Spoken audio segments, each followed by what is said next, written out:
Buenas tardes, mis amigos. Buenos días. Buen provecho para todos los que tengan almuerzo en sus hogares a esta hora del mediodía. Hoy, como ya es costumbre, tenemos una conversación, más que una entrevista, con una persona que goza de mi respeto y de mi cariño. Me refiero, iba a decir una cosa que no es cierta, creo yo. Me refiero a Lisandro Macarrulla. Yo iba a decir ingeniero, pero leyendo me enteré que el ingeniero es el hijo tuyo. Sí, así es. Y que tú, Y yo lo que soy es licenciado pero en administración. en administración de empresas. Hiciste una maestría y las cosas. Sí, en finanzas. En finanzas. Sí. Pero los ingenieros son todos los Macarrullas menos yo, casi. Todos. Qué extraño, ¿eh? Sí, mi tío, mi papá, mis primos y uno de mis hijos. ¿Y por qué? Mi hermana. Esa era como la carrera de la familia. Y yo empecé a estudiar arquitectura.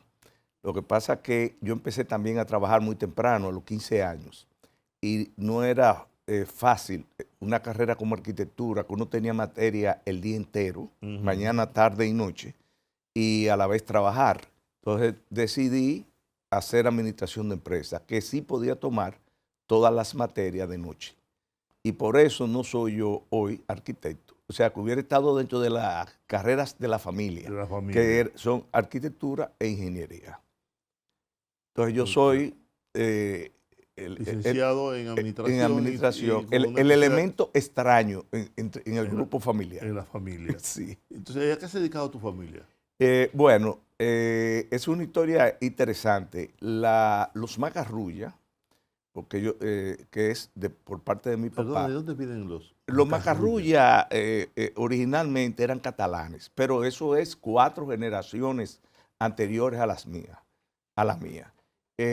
Mi papá tenía su familia, era en San Francisco de Macorís, y o sea, somos de Macorís, solo que tú eres Macarrulla, yo soy Taveras Hernández. Sí.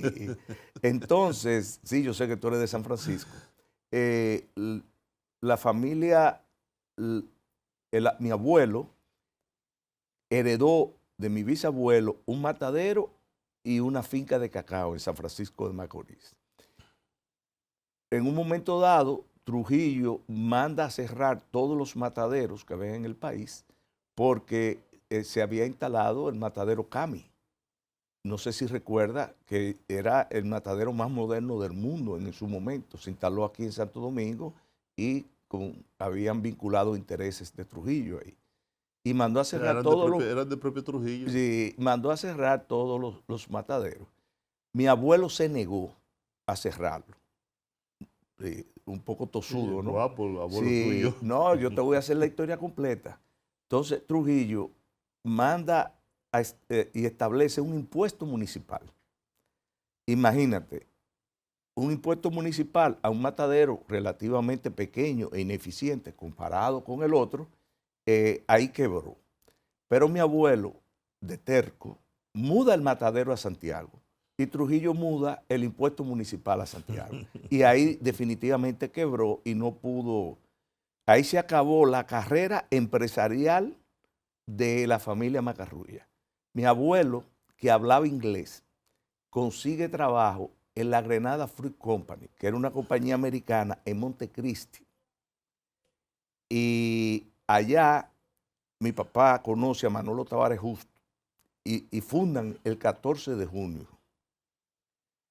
Y mi abuelo cae en desgracia porque una caliesa, como le decían antes, denuncia a mi abuelo con Trujillo diciendo que él estaba llevando información a los americanos en inglés para que nadie entendiera lo que él decía.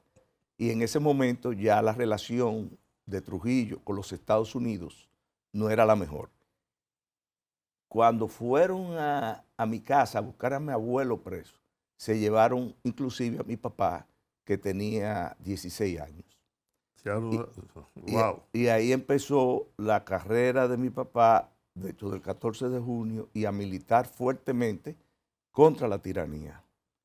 estuvo preso, estuvo en el exilio, ahí quebramos todo, mi abuelo tuvo que venir a la O capital. sea que la historia de tu familia está vinculada al 14 de junio del Así es, comienzo, desde el inicio. desde el inicio, Sí, a través de Manolo.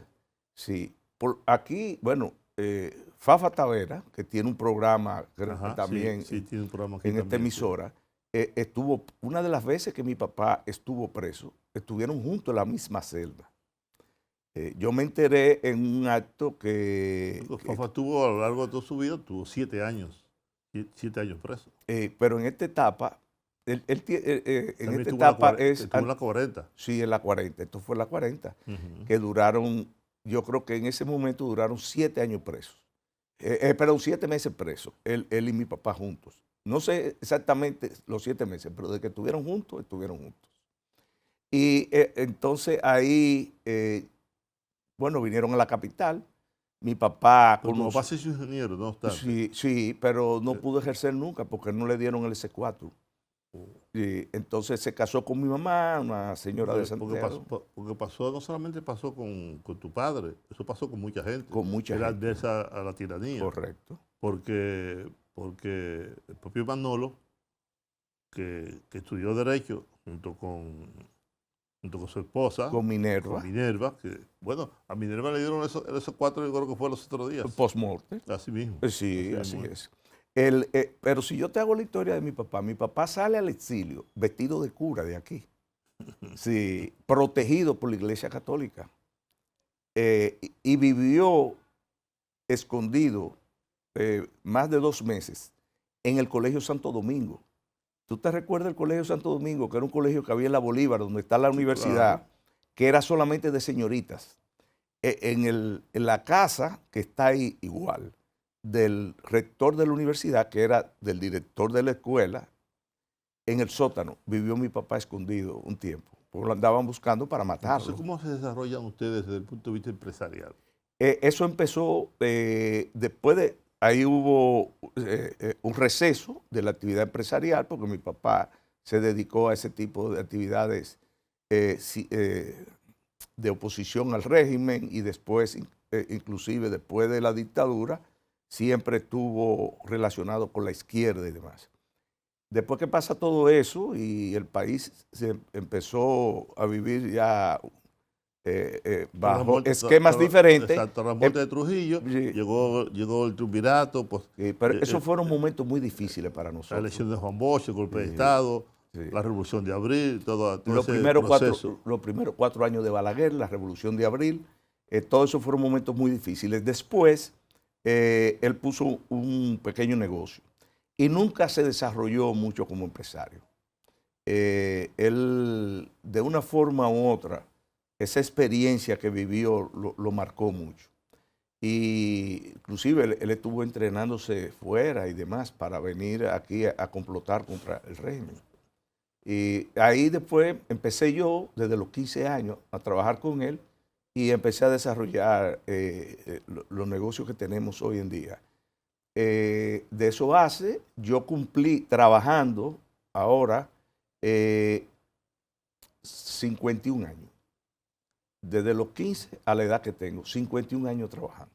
¿Y tus hermanos también se hicieron ingenieros? No, yo no tengo hermanos. ¿Ah, tú no tienes hermanos? No, mis primos. Tengo primos ingenieros y arquitectos. ¿Y ustedes son 4 entonces? Macarrulla. Sí. Bueno, hermanos somos 3, pero hay 2 hembras, una ingeniera Uh-huh. y otra es mercadóloga que vive desde muy joven en el extranjero, y yo. ¿Y cómo llegas tú a la política? Bueno, el presidente actual me invitó a participar aproximadamente 3 años antes de las elecciones con él. Yo simpatizaba con él, pero nunca pensé involucrarme. Pero entendía que yo podía agregarle valor. Era un momento en que el PRM era un partido muy joven, no tenía mucho arraigo en un sector donde yo me desenvuelvo, que es el sector empresarial, y he hecho muchísimo sindicalismo empresarial desde jovencito. Sí, yo sé que sí. Entonces yo entendía que yo podía agregar mucho valor. El presidente me invitó, yo acepté después de varias reuniones, y ahí empezó la historia. Bueno, pues yo recuerdo, porque te vi muchas veces en el comando. Me viste en el comando, pero donde más yo trabajé fue en el gabinete presidencial claro, de campaña. Así es. Que empezamos 2 años y pico antes, desde que él era todavía precandidato. Estábamos en las primarias. Y yo manejé Pues en aquella primaria esa unidad. en que él le ganó la contienda al expresidente Hipólito Mejía. Así es, así es. Entonces, Pero yo te veía con mucha frecuencia allá. no, porque yo era el presidente. gabinete. Yo trabajaba 14 horas. Yo abandoné todo. Exacto. Yo le entregué las empresas a mis hijos y me dediqué a eso. Yo trabajaba 14 días. Bueno, tú sabes cómo trabaja el presidente. Sí. Y entonces sí que lo sé. Creamos una unidad interesantísima, Juan. Ese es un fenómeno interesante. Y fue una idea del presidente. Cuando él me contactó, ya él tenía esa idea concebida de crear un gabinete presidencial de campaña, que mucha gente se reía de eso. De ahí que nacieron los demás gabinetes que se instalaron en el gobierno después del triunfo. Pero lo importante de esto es que él todavía no era candidato a la presidencia. No. Él era, y la oposición trabajó mucho en contra de nosotros diciendo, mira, no es ni siquiera el candidato y ya tiene un gabinete.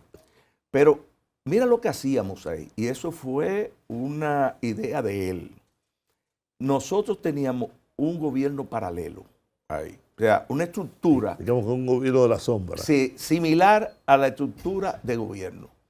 Los ministros se llamaban directores de área. Por ejemplo, teníamos un director del sector eléctrico, que es el ministro de hoy en día. Sí, Antonio Almonte. Correcto. Teníamos uno de educación. Una educación, pero esa casi siempre se manejó fuera del gabinete porque como Furcal era jefe de la campaña, tenía su estructura dentro del comando de campaña. Y esto era un edificio aparte, donde yo te estoy diciendo. Ahí trabajamos todas las áreas. El presidente se cuidó de que en cada unidad habían 3 cabezas para que la gente no identificara al ministro, porque hubo gente que fue director de una área en el gabinete y hoy en día no es el ministro. Yo te mencioné un caso, el de Almonte, que sí coincidió, pero no necesariamente coincidieron. Entonces, ahí nosotros empezamos a estudiar al Estado Dominicano, a identificar las mejoras que teníamos que hacer en el Estado Dominicano, a preparar un equipo de trabajo y sobre todo, a trabajar paralelamente todo lo que tenía que ver con la inteligencia política de la pre-campaña y de la campaña. Tenemos que hacer una pausa, Lisandro. Vamos al cambio y regresamos inmediatamente.